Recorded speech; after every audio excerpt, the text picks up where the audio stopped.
So I'll share the story about my trip home from MC Squared. This was in 2009, and if this hadn't happened to me, I would be very skeptical of the story. Okay, so I understand that this is going to be very difficult for some people to kind of accept, but I'll start at the beginning. And you know, when we go to TMI, Mark, it's like you love Fridays because that's the day that, you know, the classes are all done, but you get to visit with people and get to enjoy their company. And I was kind of lamenting because I had to leave the class. My plane was leaving at 6 a.m. from Charlottesville that morning. So I had to get up at 4 to get the bus, you know, which I'm sure, you know, the lovely bus driver didn't appreciate me having a flight that early either, but, you know, that was the only flight I could get that day. So 4 a.m. we're on the bus on the way into Charlottesville, and I'm kind of feeling kind of bad because I miss saying goodbye to everybody, you know, Friday morning. So we get to Charlottesville, and at that time they were talking about the movie The Men Who Stare at Goats, that they had done a documentary sort of a thing with John Ronson, who was the author of the book Men Who Stare at Goats. And apparently they did a successful remote view with John Ronson at the Monroe Institute, which is recorded, and I think you can actually access it online, you know, with the Explorer tapes. But John Ronson actually did a successful remote view at the Monroe Institute, and they were talking about that movie Men Who Stare at Goats because it was kind of written by him, and it was to kind of spoof the American military for the Stargate program.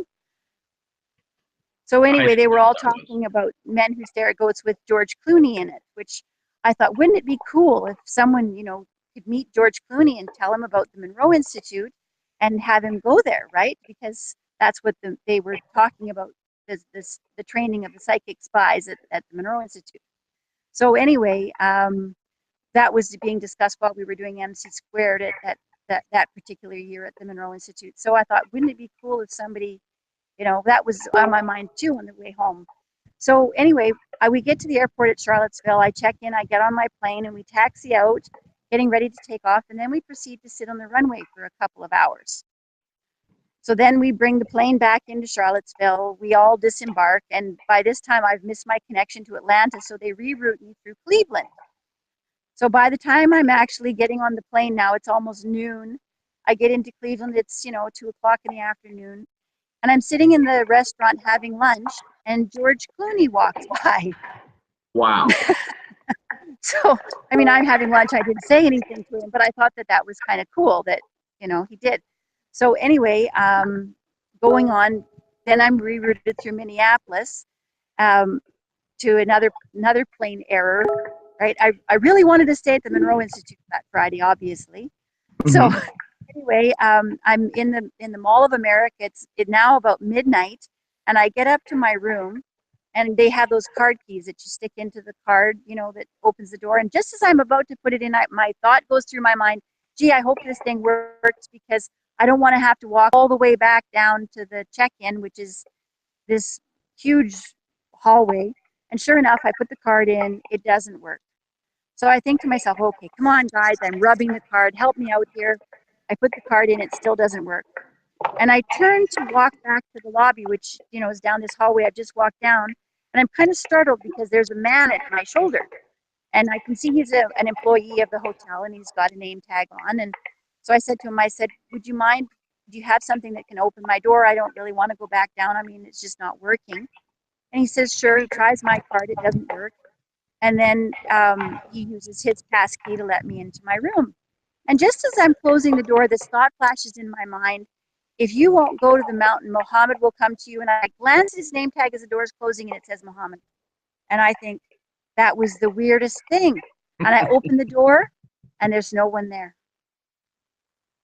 Oh, as in you open it right after you close it when he's there, and then he's suddenly gone. Yes. So I went in my room and I sat down and I went, holy mackerel.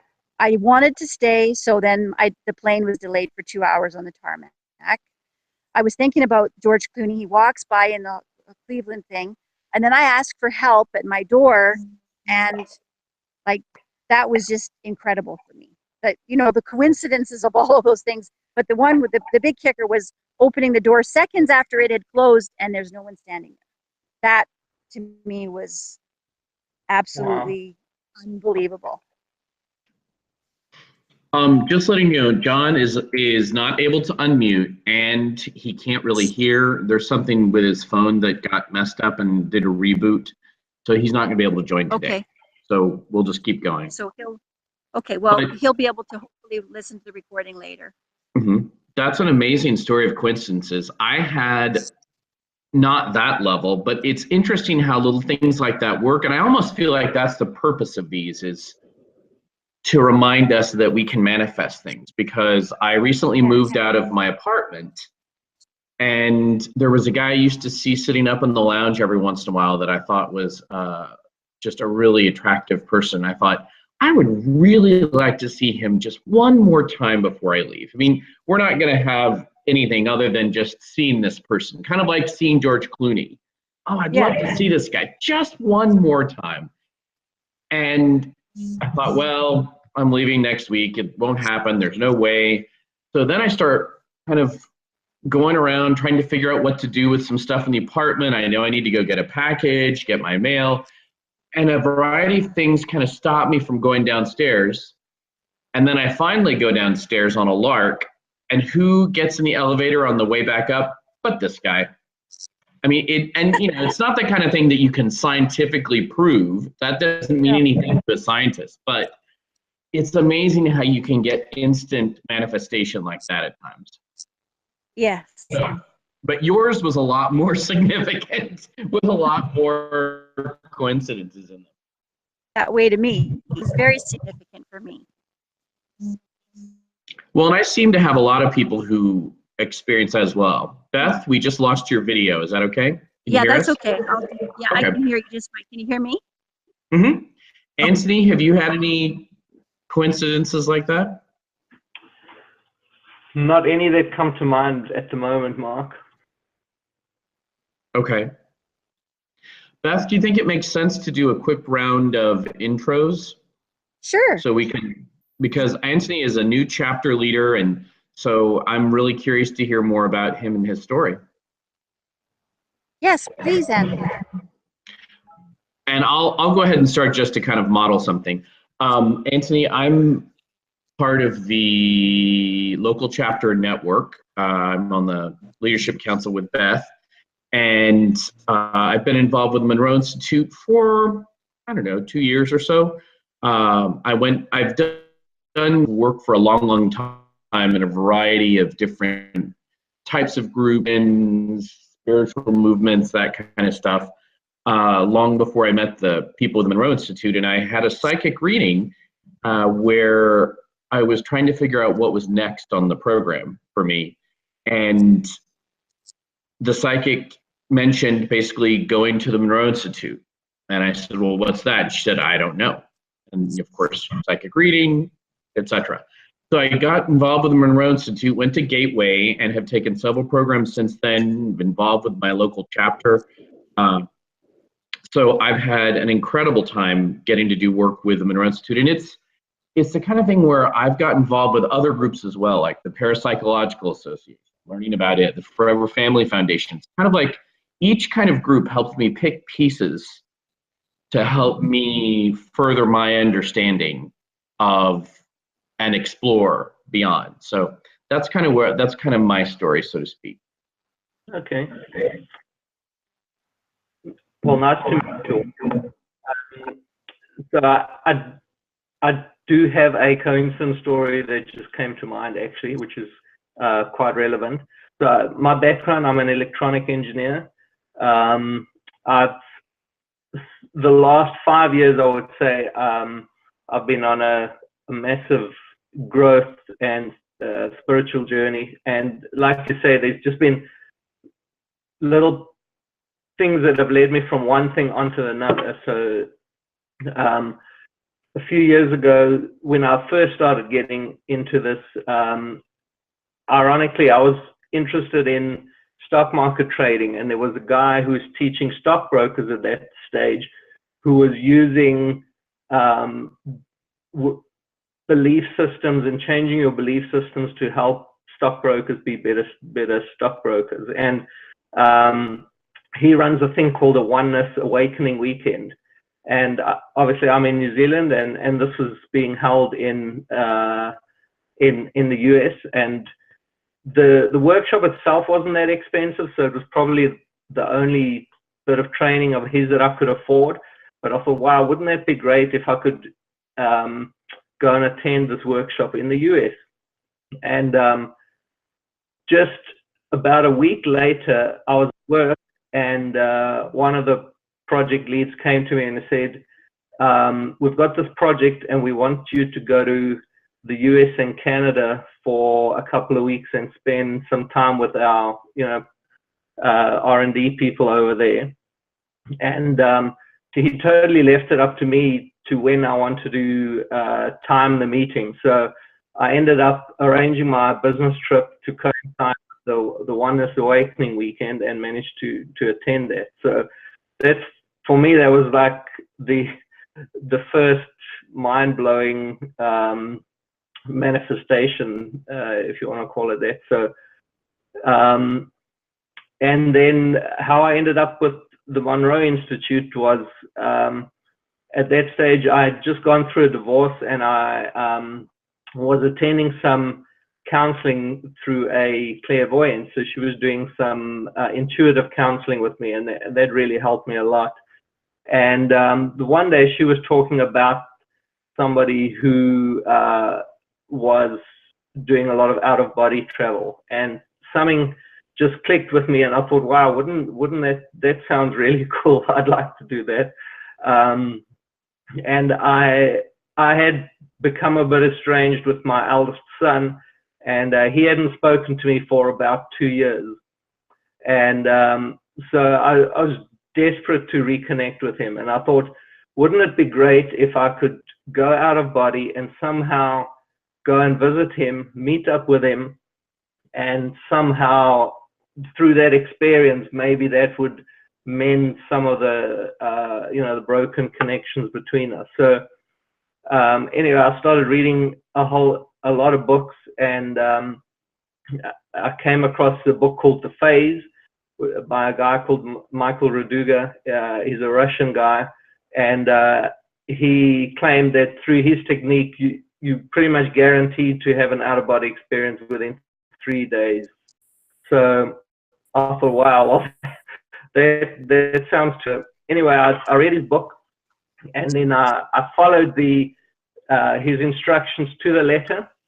And the very first morning I tried it, I managed to get out, and I got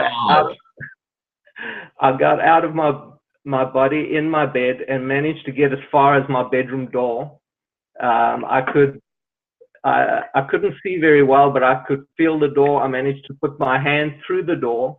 I could feel the texture of the energy texture of the door and everything, and my mind was just blown. It was like, I thought, this is what everyone talks about, that this is what feels real. And my first thought was, everything else is a dream, because this is what feels so real. Wow. And, that's amazing, anyway, Anthony. That's really amazing. So are you able to? What was the name of that again? The book was called The Phase, and The Phase? technique. Yeah, this particular technique was called the indirect technique,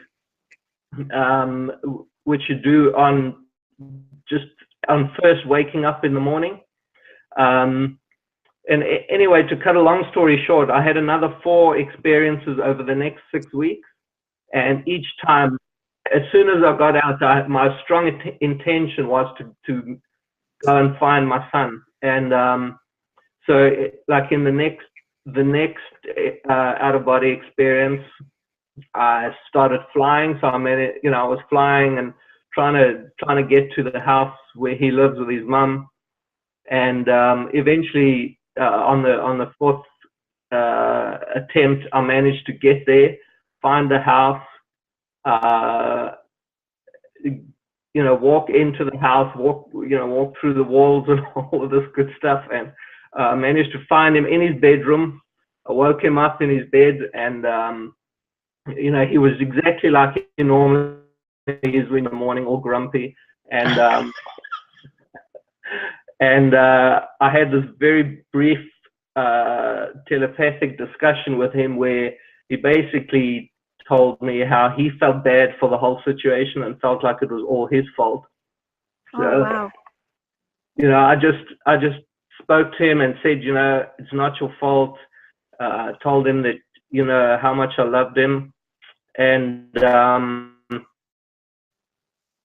yeah, there was a really short discussion, and then I was really happy that I managed to do that. And it's now almost 2 years later, and we've completely rebuilt our relationship. So I see him regularly. We're really on good terms. That's And fantastic. I'm That's so convinced that fabulous. that absolutely had everything to do with just getting the ball rolling and getting us back on good terms. So, but then ironically, after I had, you know, achieved what I wanted to achieve, then I couldn't get out anymore. I was like, for the next 18 months, I didn't have another out-of-body experience. And when I was struggling, I thought I need to find out how to do this more regularly. And doing a whole lot of online searching, that's where I eventually came across the Monroe Institute, and you know, read all Bob's books and everything. And I did the Gateway Experience online program at the beginning of this year. Wonderful. So sorry, that was a bit of a long introduction. No, it's great. Thank you, Anthony, for sharing. That was wonderful. Absolutely. That's just amazing. Yeah. One thing I think it points out is one of the big components of this kind of work, and I know it has a lot to do with people who are magical communities, who quote practice magic, which to me is just a form of energy work. It's just the woo-woo term for whatever this stuff is. Yeah. Intent and an emotional need. Yeah. Those things really, I think, have to map up, if it makes sense. It's really about skill building. If you figure out how you do any other type of skill, like with a bike, if you're going to get on a bike for the first time, you really focus, you know, and you're trying to figure that out. And there's something emotionally that comes in and combines with intent, and bang, that's what makes it happen.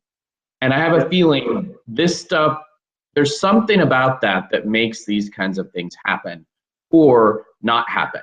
You know, the whole idea of, oh, I could never do this.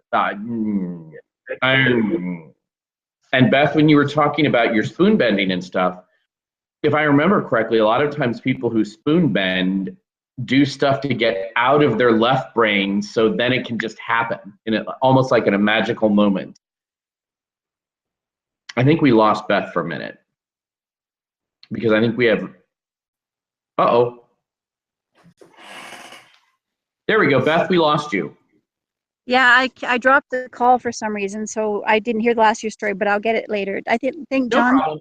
I was basically just asking you, we were talking about the spoon bending, and if I remember correctly, when it comes to spoon bending and things like that, you don't just grab your spoon and you bend it. You almost have to get yourself in an alternate state of mind, and that's when you can do the spoon bending, is you have to get past that left brain saying, there's no way you can do this. No, my reality says that can't happen. You have to it almost has to be like, oh, wait, I'm over here dealing with something else.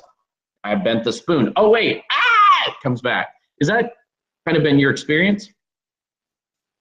Well, my experience with the spoon bending is that you do have to get into a meditative state with it generally, but I've now done it so many times.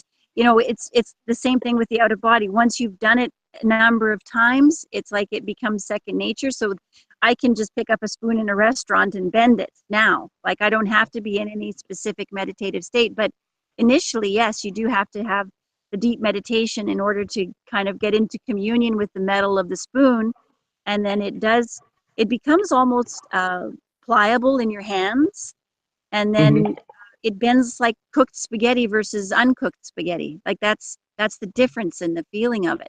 It just becomes so pliable and easy to bend. It's just it's almost unbelievable, right? It's just, that's Well, how and it is feels. some of the difference also in trying to explain this to myself? The difference between if you did that and I took a spoon and I force bent it over is that the force bent spoon's going to snap and things like that. Whereas you're just going to curl this thing around in a way that there's no way you would be able to do that unless you like super heated it up, but then it would melt in parts. And do you see what I'm saying? I do, and I'll show you one that I just bent this morning just to show you the spoon, because I don't know if you can see how many curls. Oh my God, yes. Yeah, that's unreal. Right, so I just did that one this morning to kind of have an example for people of what's possible. That's amazing. That is amazing. And that's just a regular old spoon. That's just a regular spoon that we went to the thrift store and just bought, William Rogers stainless. You know what just occurred to me, Beth? What might be really cool is if you compared them side by side, as in, here's what happens when I force bend it and I'm not doing my spoon bending abilities, and you show how that would work or how you can't get it to work or what that looks like, and it then snaps. And then you show, here's what happens when I actually spoon bend. Same type of spoon, same everything. It does, it just bends. Here, Anna's gonna try. This is Anna. Same spoon.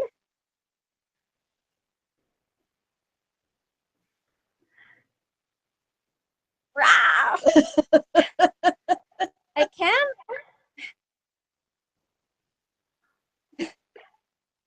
So this is doing it. Yeah, I got 2 out of it. Okay. But I can't make it go. I can't turn it sideways like she did so that you can keep the spiral going. Exactly. It wouldn't. I can only, at this point, I can't do it. It's going to probably snap the rest of it off. Yeah. No, Yeah, I can't bend it. So that's exactly the same spoon. Yeah, that's the same manufacturer and everything. I did Yeah. get one. I think yours is amazing because I've seen ones where they bend it once over, kind of like what you just did, hard bending. But with the one where it's twirled like that, I don't even see how that's. I don't see how you could fake that. I don't even see how you do that. And it just becomes soft, like it sort of, the metal starts to feel a little sticky. And the one that I bent, you probably can't tell, but it's gone all kind of dull, and the metal is obviously stressed. But the one that Beth bent is still shiny, and the metal, it doesn't look at all stressed. That's really cool. Wow, very amazing. I think we have a new person on the call, Karsten from Denmark. Yes, from Denmark. Welcome to the call, Karsten. Yes, it's the first time I'm trying this, so I just listen to what you say. Understood. Well, let us know jump in at any time if you can't understand. And just so you know, this call is being recorded. So Yes. if you, just want to be sure you're okay with that. Okay. Oh, looks like we lost Beth again. So quick question. Did either of you all, either you, meaning Karsten or Rolf, I'm sorry, Anthony, I apologize. Did either of you had a chance to listen to the Explorer Tape 6 before this meeting? I might have listened to it in the past because I think I've listened to all the Explorer tapes that are online, but not really before this call now. Understood. I was just curious because this one was about the levels of reality. I wouldn't say levels of reality, almost like an exploration of the focus levels. Beth, are you back with us? I'm back. Yeah, sorry, I keep dropping the call. Understood. So Beth, we were just talking a little bit about the exercise 6 for today from the Explorer series. Did you have any thoughts you wanted to share about that? I thought it might be interesting because even if you haven't listened to it, getting to talk a little bit about our experiences with focus levels while in meditative states might be an interesting conversation. Well, that was one of the things that I found with her was that, focus 18 is the level that they do Heartline at. And the lady that her acronym for the Explorer series is SHE. And that she had said that Marinon had said that she was comfortable at was 18. And should we quickly, for people who are viewing this, do a quick explanation of all the backstory to get to the point where you are right now? Okay, my husband and I went and did Gateway in 2009, or sorry, 2008. And then in 2009, I went back and did the MC Squared program, and then I took the outreach trainer class. And so are you talking about my backstory, Mark, or are you talking about the focus levels? I'm so sorry. I was talking more about things like people won't know who Marinon is.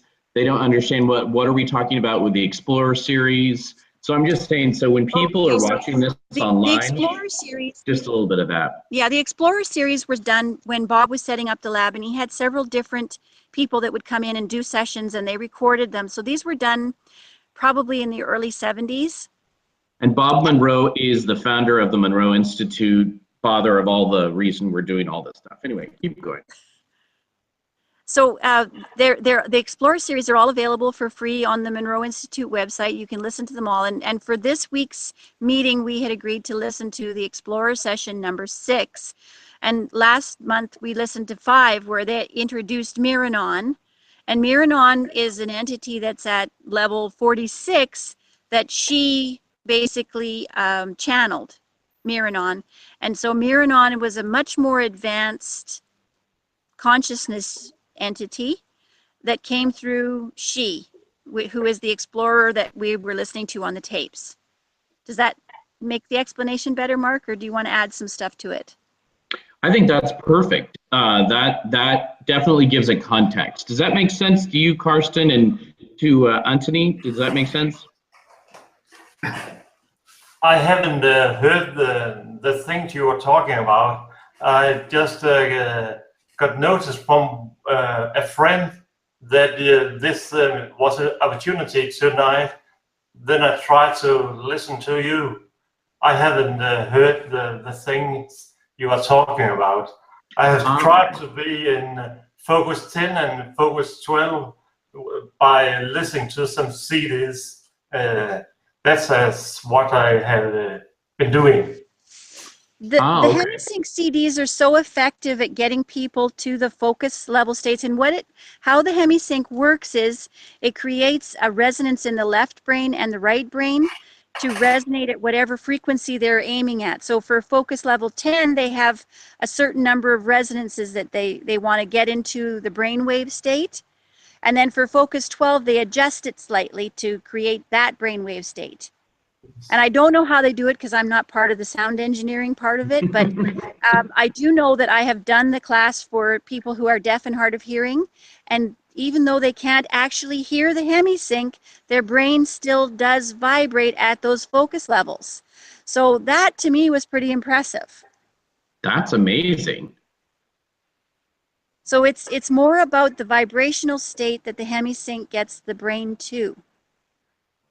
Well, and I wonder, because my left brain at times, or my left brain thinking, left mind, whatever you want to call it, logic mind, has at times gotten confused with listening to the Explorer series where they talk about certain things at these levels, and then what we experience in other focus levels when you go to classes like Starlines, where you're going up to all these higher levels. But then knowing that Bob never really did any work outside of the lower levels.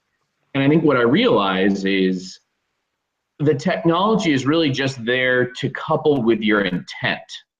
So when you listen to the HemiSync, some people will not get anything out of it in some cases because their intent is, I don't believe in this. This is a load of crap, it's garbage. And so for them, it's going to be very difficult for them to have any experience. Whereas others are open.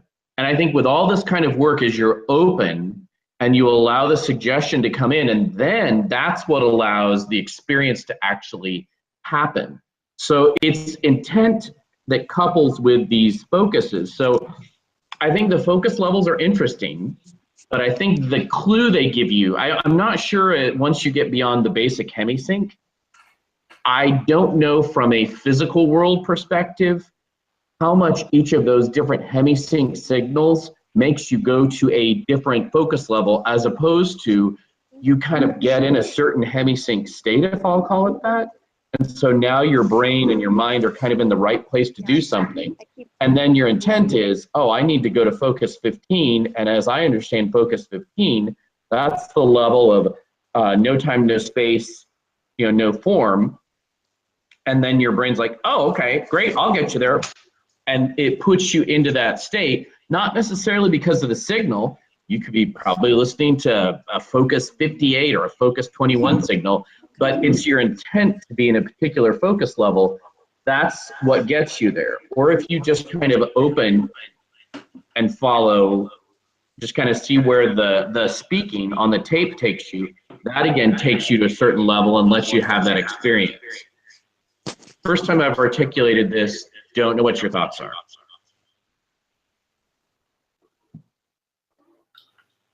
I think you did a really good job explaining it, Mark. And the focus levels, I've gone back in to so not lose the call, but I'm making some echoes, sorry. So I think that the focus levels are based on your intention and what your intention is behind. And like you said earlier, it's the intention that you have and the emotion that you put into it that really seems to be the trump card, so to speak, if you're looking at it that way. So when you have the intention to go to focus 10, and 40,000 people who've been to the Monroe Institute go to focus level 10, that's a vibrational state that's established. And so when you're aiming for that target, that's generally where you end up. However, consciousness does have some ideas for some of us sometimes, and it does take us to other places. So, I mean, just because it's our intent, sometimes the system might have something else to show us or to give us else. Absolutely.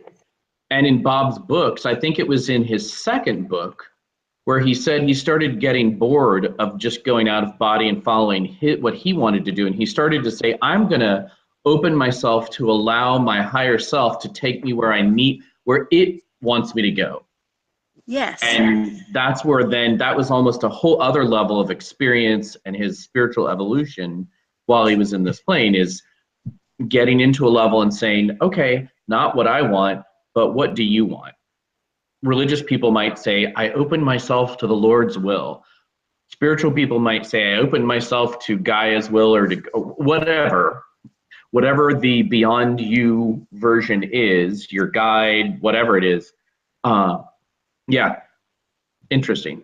Anthony, I saw you shake your head or nod your head. Any thoughts you wanted to share? Yeah, definitely. So the intent and the beliefs definitely have a lot to do with the success you have and the experiences you create. So yeah, I agree with it.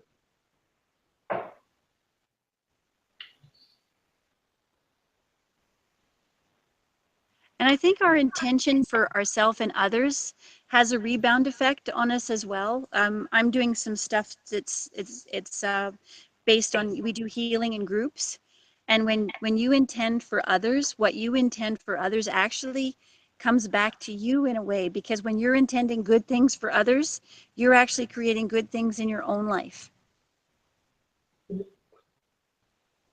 So there seems to be some sort of a rebound effect of what you send out comes back for you. That completely makes sense, and I resonate with that idea. I also think where you are in your own headspace and what kind of thoughts are flowing through your own mind, that also will have a big effect as well. And it's almost like when I studied metaphysics way back when I was in college, I remember one of the things that we would talk about was this relationship between the conscious mind and the subconscious mind. Who cares about the nomenclature? We'll just kind of go with it. The subconscious mind was really there to provide these experiences. And the conscious mind was the part we live in on a daily basis. That's I got to go do this. I want to do this. I want this. This has to happen. I have to build over here. And the subconscious mind's like, okay, well, show me what you want and I'll manifest it. And I think because most most of us don't have an understanding of what that means. We watch TV with all sorts of crazy images. We watch shows with people behaving badly and all of this stuff. And then we're shocked when that kind of stuff manifests in our own lives. Or we watch the news with all sorts of terrible things. And I think we forget that where we put our focus is where is the kind of experiences we will end up drawing into our lives most easy on a most easy level. So that's why it's so important when you see people do meditative practices and spiritual work, why they're very careful about saying, be careful what you focus on. And focus your mind on those things that where you want to have your life and lived experience. And once you get yourself to a place where you're consistently creating those things that you're most wanting to have in your life, you know that you've gotten to that level where you're thinking positive thoughts. And I think that that positive thing just keeps making the positive more and more and more. So even when something negative does happen, or, you know, and I mean, I'm using the word negative, like, for instance, I lost all four of my parents. I have a stepfather and stepmother, but I lost all four of my parents within a space of 3 years. Had I not had the training that I have, I might have come through that a different person than I am now. So having this to fall back on, knowing that death is not the end, that, you know, I actually still have conversations with my mother occasionally and my stepfather, and, you know, those kinds of things. That's so beneficial for me. It's like, yes, they're not physically present in my life, but I still can have that emotional support from them occasionally because I've done this work.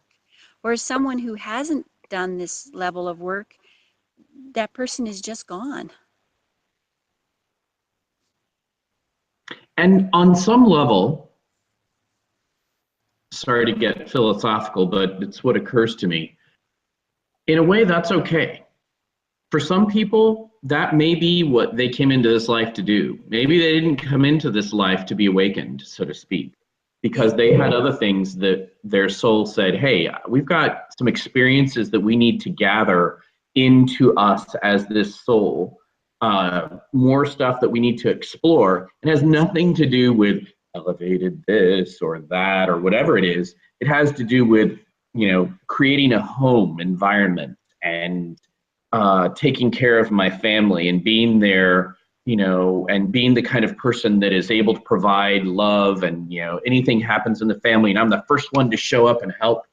And those people might have zip to do with this kind of, you know, experience of spirituality and so forth. But part of me thinks that just because we don't understand or relate to it doesn't make it less than, if that makes sense. Sorry, that's a lot got packed into that one paragraph, so to speak, but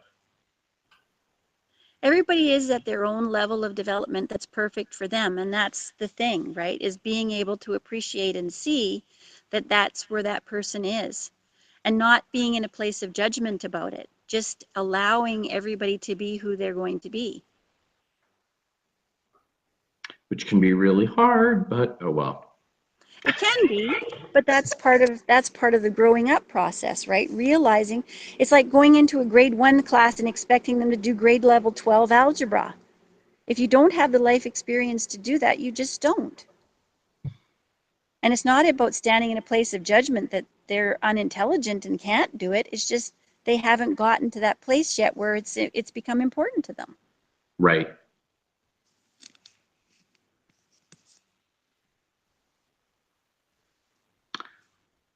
So what we have about 15 or so minutes left, maybe a little less than 15 minutes left. Any concepts or thoughts, Beth, that you want us to kind of discuss before we break in this last couple minutes?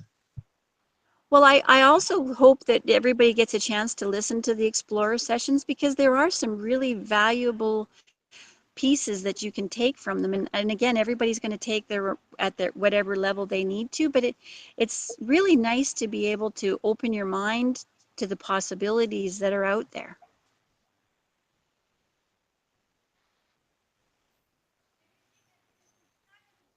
Anthony, you said that you had listened to the Explore series before. Were there any general thoughts or things you wanted to say about your understandings from them? No, I think they're just all great. I mean, I just left them up. You know, I was just consuming everything that I could get my hands on at that stage. So yeah, I've listened to every one of the sessions that are online, and I think what I like to do is and what I like about the Monroe Institute philosophy as well is it's not a belief system that is being taught. It's you know, teaching tools that you can go and discover things for yourself and have an experience, which you know, that you can then have a knowing and not just a belief in something. So I do quite a lot of reading, and I think at that stage I was reading a lot of Seth as well, and a lot of I don't know if any of you are familiar with Seth, but a lot of what I was reading in the Seth material was being confirmed by the Explorer sessions that I was listening to at that stage about you know, different dimensions, different levels of reality, and you know, your thoughts manifesting, you know, thoughts being your environment being thought responsive, and that you know, so there was a lot of stuff, everything that like William Bullman talks about in all his out of body books, about that every environment is thought responsive, and this physical reality, it's just slowed down a lot because, you know, we like Seth talks about, we gods in training. So you know, we don't have the emotional capability to be safely in an environment where everything is immediately thought responsive. So that's why we have to be in this physical reality, so that we can grow and learn, and you know, everything is just, the whole process is the same, but it's just slowed down a lot because of the low vibratory state that we're in here. So yeah. That was really interesting. Thank you for that. Karsten, do you have any thoughts about your explorations or anything you've done that makes you, I don't know, anything you want to share? I do like that it isn't a belief system. I do like to find my own way and use the tools that are given at the Monroe Institute, and that Tom Campbell says. I do like his thoughts a lot. I do like to get out of the ego and the fear and so on, and that's I'm trying to do to put into my life, and I think my life is great. It's getting much better now when I do that. That I like. I do like that it's not a belief system. You've got to find your own way. That makes sense. I like groups like this that help us to support each other's thinking, and we can bounce ideas back and forth off of each other. Like, that's what I find most valuable, is hearing everybody else's stories as well. And Yes. It's a different perspective, and that helps me to grow by hearing other people's perspectives. I completely agree, Beth. One of the things I love about the virtual chapter is seeing and talking with people literally around the world. I mean, right now we have a person in the US, a person in Canada, a person in New Zealand, and a person in Denmark, all in the same call at the same time. And yet we're all talking about some of the same types of experiences, but from different flavors. I also like what you were saying with the Monroe Institute, that it's not about a belief system. One of the things I love in the courses is you go to a course and you'll come out of one of the HemiSync sessions and walk in, and there's always somebody in the class that does this. Well, I saw this and blah, blah, blah. So was that the right thing? And then the instructor always says, I don't know. Why don't you tell me more? What did you think it was? It's never about, I am the guru. I am Guru Sumoji, blah, blah, blah, blah, blah, and I will give you knowledge from on high. it's empowering people to find their own answers. Exactly. Because And those are the ones that are the most meaningful anyway, is finding your own answers. absolutely looking inside to get the answers so that you have the tools to find your own way in the world. Yes. It's funny because when I did work in other communities at times, you'll have people who do channeling, and I've seen some amazing channeling where the knowledge that comes through, the deep understanding of who you are that comes through that person who's channeling is really incredible. But what that ends up doing is it creates a dependence on, oh, I've got to talk to this person. I have to go meet up with this person. I need them to give me these answers. When really the answers are inside of us, it's about the discipline and practice of accessing those answers. Very well said, Mark. Do I do that all the time? Oh no, of course not. One thing is though, even when Uh-oh, we lost Beth. So in our final 6 minutes, when Beth comes back, I assume she'll keep talking. I guess I would just say this is kind of the normal flow we have in a conversation like this. We have some other regulars who are normally on the call and weren't here today, for whatever the reasons. And I'm going to sneeze. Whew, pardon me. And this call really is just about free. Oh, Beth, you're back. Yes, sorry, I keep dropping the call. Understood. You were saying. I was just saying that it's always so great because you'll always get another opportunity. So, you'll think to yourself later, oh, I wish I'd have done it that way.